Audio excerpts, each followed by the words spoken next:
जी नाज़रीन भलीकार चवंदासीं। हाणे असां ज़िक्र कंदासीं समाज जे अहम किरदार जो यानी उस्ताद जो। असां वटि उस्ताद जी जेका अज़मत आहे उहा त लफ़्ज़नि में बयानु नथी करे सघिजे। उस्ताद ई आहिनि, उस्तादनि जी महिनत ई हुजे थी, उस्तादनि जो पोरियो ई हुजे थो, जंहिंजे करे जेके उहिदनि ते फ़ाइज़ माण्हू हुजनि था उहे उहिदनि ताईं पहुचनि था। उस्ताद जेको आहे उहो ज़ाहिरी तौर ते त उते पंहिंजे उन उस्ताद वारी जॻह ते उहो PhD हुजे, JST हुजे, JEST हुजे, HST हुजे, लेक्चरर हुजे, उहो उते ई हूंदो आहे, पर उहो केतिरा ई किरदार जेके हिसे पैदा करे छॾींदो आहे। पर अलमियो इहो आहे त वक़्तनि फ़वक़्तनि ॾिसण में ईंदो आहे त कॾहिं उहे उस्ताद जेके आहिनि पंहिंजे मुतालबनि जी मनता लाइ प्रेस क्लबनि जे ॾाढो एहतजाज कंदा आहिनि, उन्हनि जे मथां लठबाज़ी बि थींदी आहे, वाटर कैनन जो इस्तेमालु थींदो आहे, ॻोड़ हाड़ींदड़ गैस जो इस्तेमालु थींदो आहे, गिरफ़्तारियूं थींदियूं आहिनि।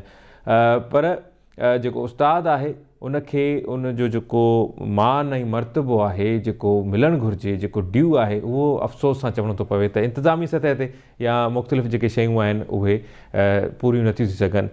कुझु उस्ताद ज़रूरु अहिड़ा बि आहिनि, कुझु उहे हर खाते में हर जॻह ते हुजनि था, जंहिंजे करे ॼण त उहा पूरी उस्ताद बिरादरी, पूरा उस्ताद जेके आहिनि उहे कॾहिं कॾहिं उहे सॼे उन में लपेट में अची वेंदा आहिनि।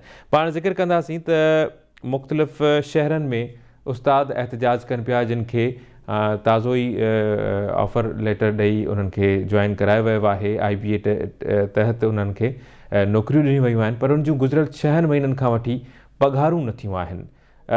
उन करे मुख़्तलिफ़ शहरनि में उस्ताद सरापा एहतजाज आहिनि। गस्टा समेत मुख़्तलिफ़ तंज़ीमूं बि उन्हनि उस्तादनि सां गॾु आहिनि। असां राब्तो कयो आहे, गस्टा जा अॻवान आहिनि हाजी अशरफ ख़ान ख़ासकली साहब। हाजी साहब प्रोग्राम में भलीकार चवां थो। वॾी महिरबानी। हाजी साहब जेको जेको उस्ताद एहतजाज कनि पिया, गस्टा बि उन्हनि सां गॾु आहे, 6 महीना थी विया आहिनि उहे उस्ताद उते नौकरियूं कनि पिया, पर उनखे पघार नथी मिले पई। त तव्हांजी ॻाल्हि ॿोल थी आहे, मीटिंग्स बि थियूं आहिनि, छा मामिलो आहे जो उस्तादनि जूं पघारूं जेके आहिनि उहे अञा ताईं जारी नथी सघियूं आहिनि? गुज़ारिश इहा त असांजे मुआशिरे जे अंदरि, असांजे हिन सूबे जे अंदरि जेका थी पढ़े लिखे माण्हू सां मेरिटोरियस सां थी, उहा वरी मीडिया हुनखे हाईलाइट करे थी। थैंक यू थो कयां तव्हांखे, तव्हां तमामु हिकिड़ो पेचीदा आहिनि जिन इशू खे हाईलाइट कयो आहे। गुज़िरियल 6 महीननि खां इहे उस्ताद मेरिट ते अपॉइंटमेंट थिया आहिनि थ्रू IBA थर्ड पार्टी जे, सियासी सिफारिश कोन्हे।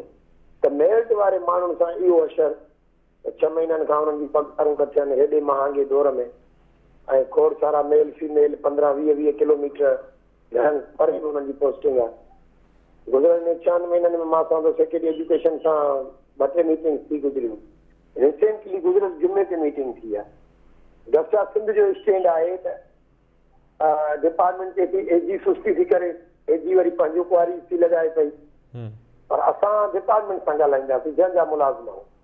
मां तव्हांजो ज़िम्मेवारी सेक्रेटरी एजुकेशन जी आहे, त उहो साईं इंट्रस्ट वठे थो त उहो अञा ज़ोर लॻाए ऐं उस्तादनि खे पघार ॾियारे। असां त डिमांड कया त मैनुअल बिल ज़रिए तव्हां सैलरीज़ करायो। मैनुअल बिल पघार खां अची करे तमामु तर फंड्स जा मैनुअल बिल थियनि था, त पोइ सैलरी जो बिल बि थियणु खपे। पोइ जेसि ताईं वञी तव्हांजो ID ओपन जो प्रोसेस AG सिंध पूरो करे, ऐं AG सिंध में दुकान खुलियल आहे, त इन करे असांजी डिपार्टमेंट अलाए छो सुस्ती थी करे, छो हिन ते ख़ामोश आहे। AG जान बूझ कर डिले थो करे त जीअं असांजो दुकान खुलियल हुजे ऐं असां पोइ पंहिंजी परसेंटेज वग़ैरह वठूं। उनजे करे मां सम्झां थो त मेरिट वारे उस्तादनि सां ज़्यादती आहे, उन्हनि खे सैलरी मिलणु खपे ऐं उनजी ज़िम्मेवारी एजुकेशन डिपार्टमेंट आहे। अच्छा ख़ासकली साहब, तव्हां जूं इन हवाले सां इन सिलसिले में मुलाक़ात थी आहे सेक्रेटरी एजुकेशन सां या अला अख़्तियारियुनि सां? उन्हनि जो छा मौक़िफ़ आहे त उहे कहिड़ा कारण आहिनि जो उहे AG सिंध या जेके ॿिया मरहल आहिनि उन्हनि खे उहो पूरो न पिया कनि, या उनमें सुस्त रफ़्तारी जेका आहे उनजा कहिड़ा कारण आहिनि? उनखे टैकल छो न कयो पियो वञे?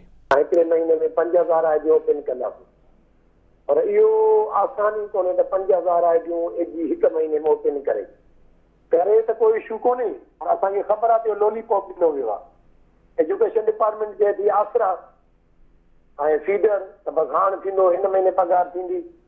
मां त इन हक़ मां असांजो इलेक्शन प्रोसेस आहे, इहो जीअं पूरो थींदो त इन प्रोटेस्ट खे जनवरी में मां सॼी सिंध ते मथे कराची खणी ईंदुसि। पोइ भली प्रेस क्लब खां CM हाउस हलणो पए, इन नौजवाननि जी अॻुवानी कबी ऐं इनशाला हिननि जो मसइलो हल कराईंदासीं।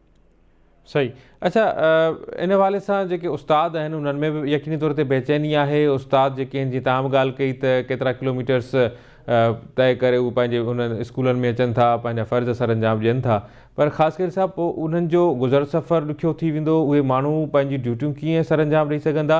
इन हवाले सां तालीम खाते खे का ॻणती छो कान्हे का? तालीम खातो अलाए छो सुस्ती कई आहे। महांगे दौर में जेके रोज़मर्रा जी शयूं तव्हां ॾिसो, टमाटो तव्हांजो 200 खां मथे आहे, सब्जियुनि जा रेट किथे आहिनि। वरी बि उस्ताद जेको 20 किलोमीटर घर खां परे बिना पघार जे ऐं ड्यूटी बि रेगुलर करे ऐं पंक्चुअल आहिनि। ईअं न त इहे नौजवान के एब्सकांडर आहिनि, न न, रेगुलर पंक्चुअल। हिकिड़े पासे डिपार्टमेंट वॾी निशानदेही थी करे त हे माण्हू एब्सकांडर आहिनि, ठीकु आहे, उन्हनि खे भली पनिश कयो। पर जिन जे गुज़र, जिन जे घर जी चुल्ह कीअं हलंदी हूंदी, मां सम्झां थो त डिपार्टमेंट सेक्रेटरी साहिब खे गुज़ारिश त कई आहे, हुनखे इंट्रेस्ट वठी हल करिणो पए।